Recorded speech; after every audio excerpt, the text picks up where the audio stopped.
Hey, I'm Alex Radcliffe from Board Game Co. and today I'm reviewing Cthulhu Wars by Peterson Games. And Cthulhu Wars has been on my radar for quite some time. A long time ago, going back almost a year at this point, I put out a video about 10 games in my collection I really wanted to table, and Cthulhu Wars was on that list. It's an area control game with powers and abilities and huge miniatures and fighting and dice rolling and powers and abilities. I said that already, but I'm going to say it again. And that is very much up my alley. That's my genre, and it's well rated. It's a well-loved game, and so it had to be on my radar as a game I would eventually table.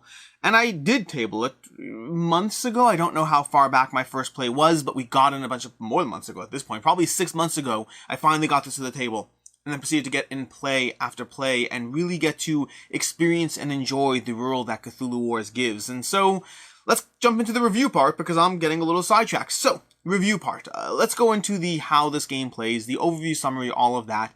And basically, like I said already, it is going to be an area control game of powers and abilities. It's going to be a game with the base game, and there's a ton of expansions, so tons of ways to augment, change, add, all that to the game. But the base game is going to give you 4 core factions. 1, 2, 3, 4, representing 4 different elder gods, each with their own asymmetric abilities. The way they play out, their units are going to be different.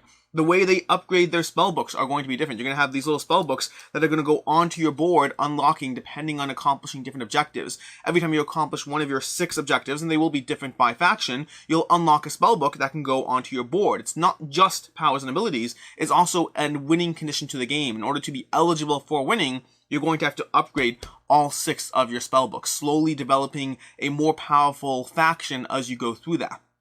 Along the way, the game follows a fairly basic turn sequence with an excellent player aid that fits on one card and really does a great job getting you up to speed. You could not play this game for months and kind of look at this card and you'll know most of how the game works. The game is going to start with gathering power every single turn. Power is going to be the economy of the game. It's how you do everything in the game, from adding more runes to the board, adding more gates to the board, from moving around location to location, from instigating battle, from all these different things. Power is going to be the currency, the economy of the game. And so you're going to add power based on a few things, based on the cultists you have on the board, based on the gates you're controlling. Each faction will have their own unique way of adding power to the board as well, so everyone has a little bit of a different power economy that they can play with. From there, you're going to move into the Doom phase, which the Doom phase is going to be one of the ways that you escalate the endgame track. You're going to have the ritual track. You can all pay to basically escalate the ritual track, to gather more Doom, to put more tokens on the board, to put more Elder Signs on the board, in order to gather points. Because the way you win this game is by getting to 30 points, to 30 Doom, before the game track ends, ideally before you all die, instant death, all of that. But you're going to go ahead and you're trying to get to the 30 points, while also having 6 spell books. Once you have 6 spell books and 30 points, you win the game. Alternatively, if the ritual track hits to the end, then as long as you have 6 spell books and the most Doom, then you win the game. From there, we move to the turn phase where everyone's going to go ahead and take actions one at a time. You're going to take actions, spending that power that you generated in order to move around the board, to add more units to the board, to attack others, to basically anything you want to do in this game is going to cost you that power. Some of that power you may have chosen to sacrifice during the Doom phase to upgrade your actual Doom, your points in the game.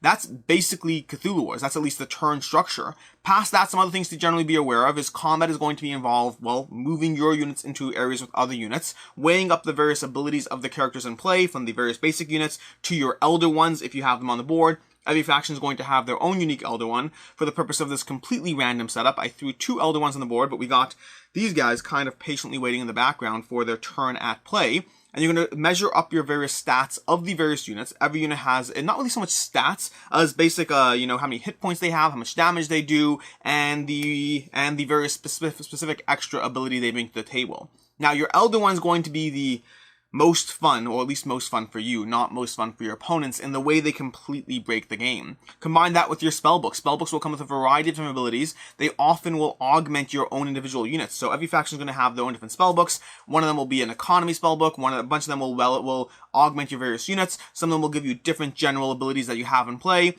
But you add all those that are relevant to combat, and then you just roll giant handfuls of dice trying to see who you kill or who you chase away in the game. Now, that's basically the game. Try to figure out how you can get the most Doom every single round, and you're going to go, and one thing I neglected to mention is a big part of the Doom phase is you're going to be scoring Doom for the various gates you control. So you're constantly trying to build gates, then control gates, hence the area control part, then leveling up your faction with your spellbooks so that it can be more powerful and actually be a force to be reckoned with in this game. And that is a fairly quick summary, quick is a relative term, but a fairly quick summary of Cthulhu Wars.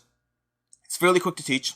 It's not as quick to play, but it's fairly quick to teach. It's fairly intuitive if you've played area control games before. It has a very simple turn structure, and then the rest of it comes down to knowing your faction and the other factions, which that is a bit of a con. We'll get to that later in the review. But as far as what I like about Cthulhu Wars, and I do like Cthulhu Wars, to be very clear, to begin with, it's going to be powers and abilities. This should not be a surprise. If you've watched my content, if you've watched my channel, you know that I'm generally a huge fan of powers and abilities in area control games. I don't like area control as a genre in and of itself. I do like area control as a canvas to be painted upon, as a canvas to give you other things, whether it's drafting, whether it's powers and abilities, whether it's deck building. Give me the area control as the canvas, and then give me all the other things that are fun about games to augment that canvas, to paint on the canvas. That's probably a better word. And so powers and abilities are going to be present here. Like I said already, every faction is going to have their own unique set of 6 spellbooks. They're also going to have their own individual units. So you're going to have 3 or 4 units, depending on you count the Elder One and whatnot, as well as the cultists, and you're going to have those with different abilities and different ways they play out. And so you're going to be constantly developing your army and the way you are different than other players. You're going to start out different, and then you're going to get differenter, which is not a word, but you're going to get differenter than your opponents as you play out the game, and you can choose the order that you develop your path, the order that you add those spell books.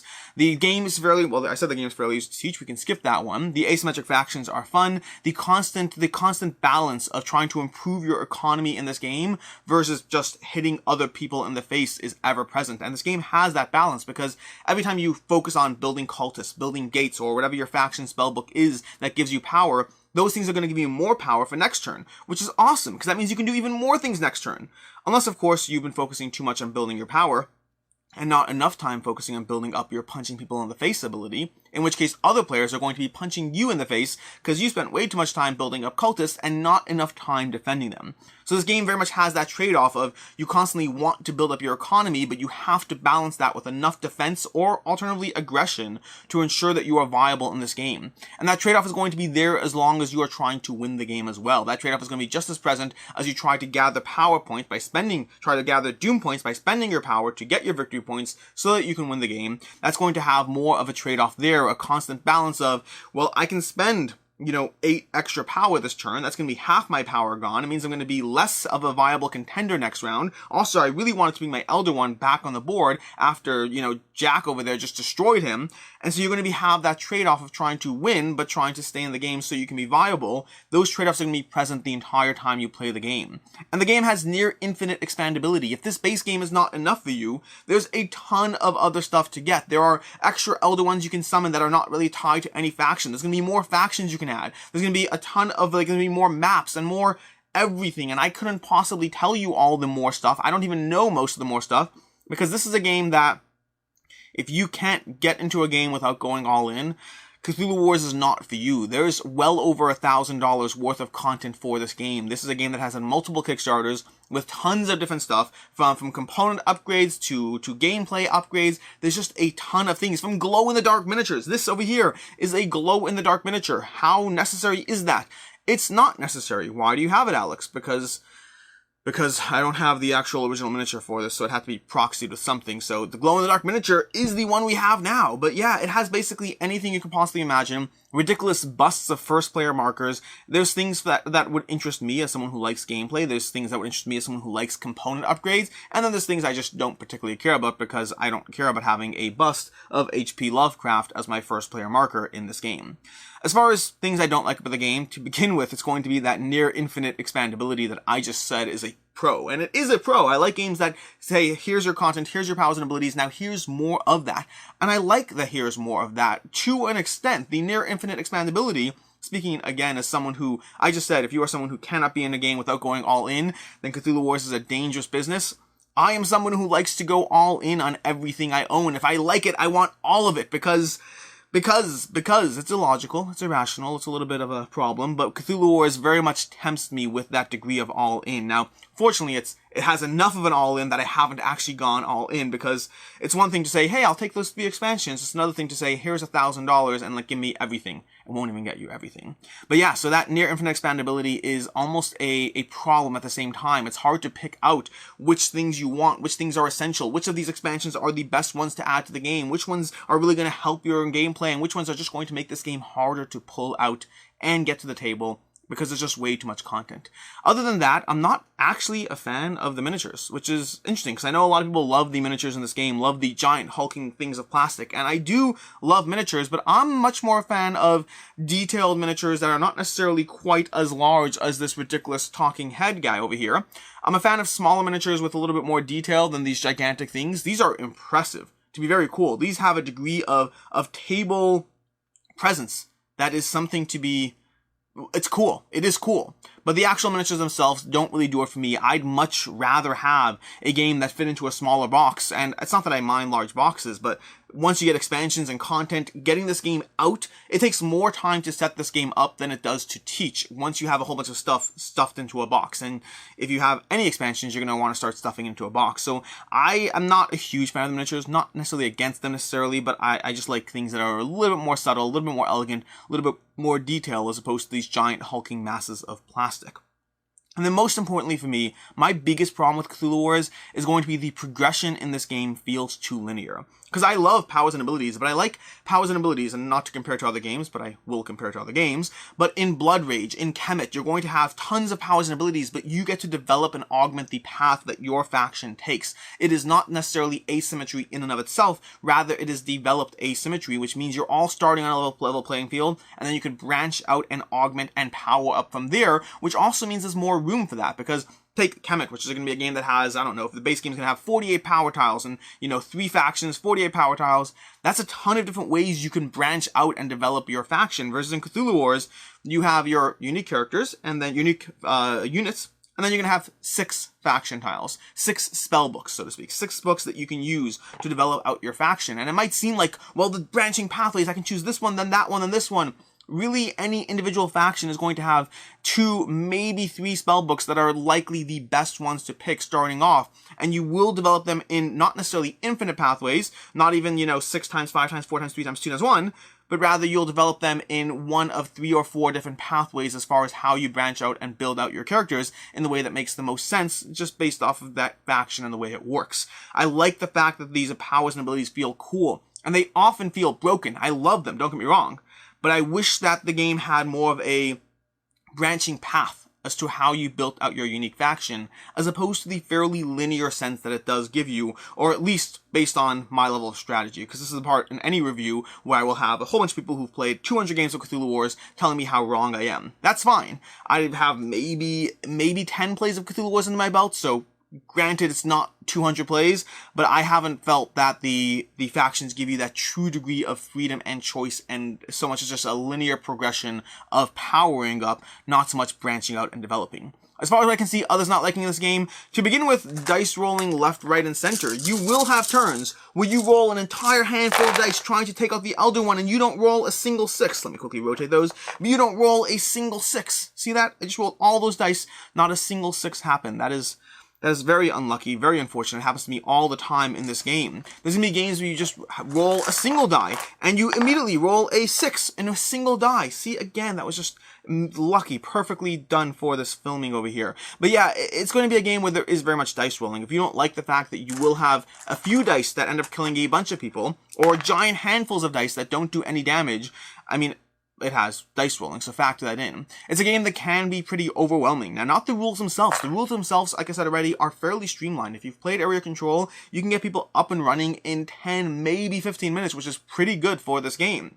But then you have to learn your faction and how it plays. And then you have to learn everyone else's faction and how it plays, their unique ability, the various troops, the various spell books. And you could walk into a game not knowing all of that. And in fact, I would recommend that. Learn your own faction, don't learn everyone else's, but that first game, and in fact, probably your second, maybe even third game, they're going to be a bit of a smack in the face as you start to realize what people's abilities are when they are most inconvenient for yourself. You see, you have 2 ways to play Cthulhu Wars.